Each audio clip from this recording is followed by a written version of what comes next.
Hello, everyone. It's Dr. Toya, and we are back with another episode of the By Default Black Doctor Spotlight. And I am so happy to be joined by Dr. Tolu Olabintan. She is the founder and CEO of Livingspring Medical Center in Mansfield, Texas. And I am very excited because Dr. Tolu is one of my favorite people. Welcome, Dr. Tolu. Thank you so much, Dr. Latoya, and thank you so much for having me on here. I am honored. Thank you. All right. So before we get into your practice, please tell our viewers a little bit more about you.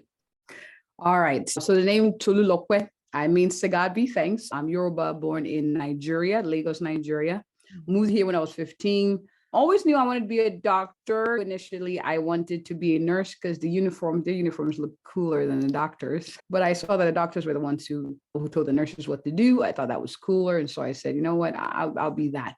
So mixing my love for taking care of people, the sciences, being a doctor, it just made sense. And so here we are. Other things about me, I am a life enthusiast. And that means that I enjoy helping patients or helping people live a better quality of life the best way I know how. And I believe that no matter what you're going through, it's possible to live life better.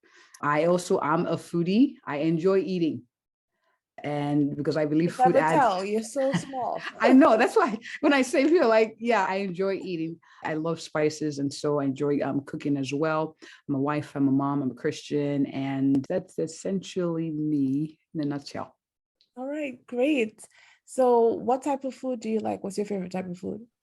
Ooh, you're going to laugh. It's a little bland food. It's called gari. It's made from cassava flour, but you can eat it with anything. It's almost like a starchy base that can fill you up quickly, but you can eat it with like roasted meats. You can eat it with roasted fish that's seasoned to perfection with cilantro, curry, and don't let me get hungry now talking about this, but that's one of my favorite foods. Yes. All right. I just wanted to ask, since you said you were a foodie. All right. So you are family medicine trained, right? Yes, ma'am. So tell me, why did you want to go into family medicine?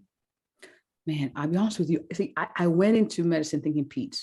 I love kids. I mean, they're not complicated. They tell you how they feel. There's no, like forming. So I enjoy interaction with kids. But when they're sick, they're not as nice. Yeah. They kick and they bite.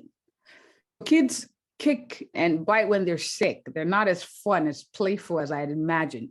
So of course, in medical school, you go through different rotations and then you kind of figure out maybe, I'm a better fit. Surgery, I ruled that out because they're asleep half the time. Can't really talk to them. So I was like, no, I don't like that. I fell in love with OB-GYN. Loved it. Loved it. Loved the whole interaction. Babies born, moms look, babies look. Oh, the love. Yeah. But then I'd have to see women all day, every day. What's wrong with that? We're just special beings. And I said, I like variety. I was like, yeah, nope, don't want to do that. And then family medicine was actually a novel field for me. I had not heard about it before medical school. And then I met her, I'll never forget her. And she saw like an 80-year-old man, his wife, his daughter, his grandchild, and was going to circumcise his great-grand, like it was 3 or 4 generations. Yeah. And she was their doctor. And I was like, man, can you imagine if you impact one, you impact 2, second generation, like how much healthier that family will live just because they're connected to you. To me, I was like, mind blown. I love this, but I was still a little torn. So I went to a program where I could do still more OB, and I had to do a surgical fellowship so I could do C-sections and things like that in rural Tennessee. So I did that too. But family medicine has always been, I think I was born to do, I know I was born to do that. So that's how I fell in love with it. And the rest is history. Gotcha. Okay. So are you still doing OB or no? No, I gave that up. Having moved to Pennsylvania before I moved to Texas, I moved to the city, and in the city, the insurance malpractice is ridiculous for family physicians, and there's not a big need there. So I had last baby delivered was 6 years ago. Oh, wow. So okay. Did you like it? Was it a good delivery? Yes, it was actually my best friend. She came visiting and I delivered. So every year I'm reminded the last time I delivered. Oh, that's special. Yeah. So every year she's like, oh, it's his birthday. I'm like, yeah. Okay. Well, that's nice. Yeah. I don't know what's wrong with seeing women. I couldn't see men. I tell you, I have zero desire. So give me all the women all the time.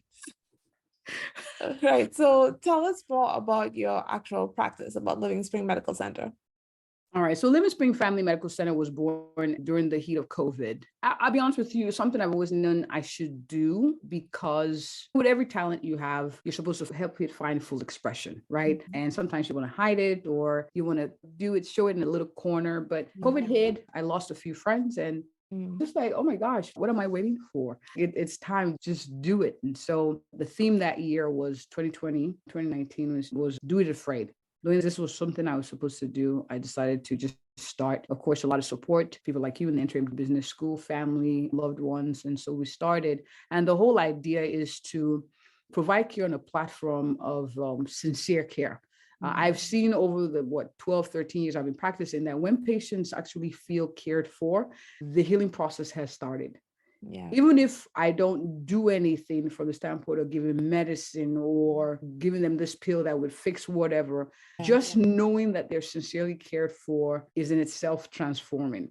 And the agenda is to make sure that patients feel sincerely cared for, from how they're greeted, from when their blood is drawn, with the referrals, like people I send them to, I veto those people as well. So I get to meet them first and say, hey, you take care of my patients, I'll keep sending them to you. Yeah. And feel bad, I cut it off. That's it. Right. And so knowing how important that is why the practice was built. And so that culture has been cultivated. And of course, are we perfect? No. Do we make mistakes? But we try to work from a place of really meaning well for our patients. That's what it's essentially about. Oh, that sounds amazing. I wish I lived in Mansfield to be my doctor. Every time I talk to somebody and I hear about their practice, I was like, oh, I want you to be my doctor. But I also have to admit, I have not seen a primary care in a very long time. But that's a whole different story. I'll text you offline about that one. Yeah. I was reading up on your website and you had some things on there that I had never heard of. So I actually have to read it. So you do pharmacogenetics and nutrigenomics. Can you talk a little bit more about that? There are types of testing. So I'll give an example with treating depression. A lot of time it's trial and error. There are different types of classes of antidepressants, SSRIs, SNRIs, your tricyclics. And sometimes some medications work better with certain people than others because of their genetic makeup.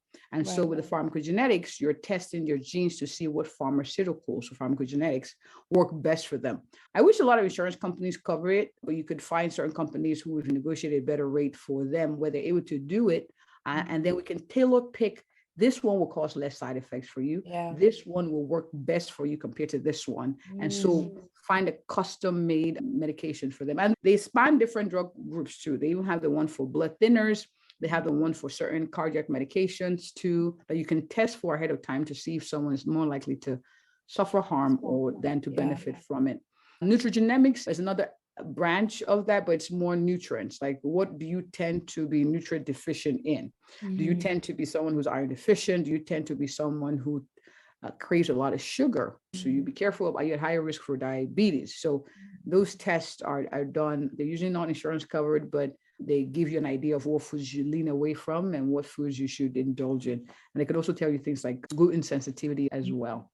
So we offer those testing at the clinic. Yes. Gotcha. So how did you get into that? Because that's not a typical thing you hear about being done in practices. Interestingly enough, when I was in Pennsylvania 7, 8 years ago, it was something that was, I don't want to say started then, but I was made aware of because I've had patients who every antidepressant they had already tried 6 before they came to see me. Yeah. And I'm like, okay, well, I'm not starting you in anything till which one. So the idea of it made sense when it was introduced to the practice. So I was working with the hospital system as well, and they presented it out to us in one of their meetings. I said, you know what, this is actually useful. It's not just something that, oh, make money, you make money. I can use this. And I found that they were actually helpful. And based on some of their trial medications before that they had failed, it made sense when I saw their report. So I would give them a copy and say, you hold this, you hold on to this. So whenever you move, you have it. And doctors can make better decisions based on it. So that's how I found it. And it's something I said, you know what, I want to have that in my practice. Of course, one that's cost effective so you don't break the bank just because you want to. Right. Well, that's great because you hear all these things, these fancy tests, and some of them are just like snake oil. So it's good to hear that you had it, you tested it yourself and saw results and can offer that to your patients, because that's not an unfamiliar thing to hear, that nothing works, right? So it's good to have something that is tailored to the individual. I agree. Yeah. Tell us a little bit more about your practice. What else do you want people to know about specifically your practice? At our practice, one of the things that we prioritize is empowering you to make better health decisions. Yes, I'm a physician. I prescribe medicines as indicated, but I'm an encourager. I'm a nurturer. I'm a nudger, not a nagger. That's how to differentiate that. I've helped patients see the value of taking care of themselves. I've helped paint a picture that's possible when they make decisions now. I've empowered communities by empowering one person who empowered their family, who empowered their community. When you come here, I work with you. I'm not one of the doctors who tells you what to do and says you have to. You're the one swallowing the pill, not me. So it's important that you are part of the decision-making process. And so we have a dialogue. A lot of times I have patients say, I don't want to see a doctor. Heck, I'll be honest with you, I don't like seeing them either.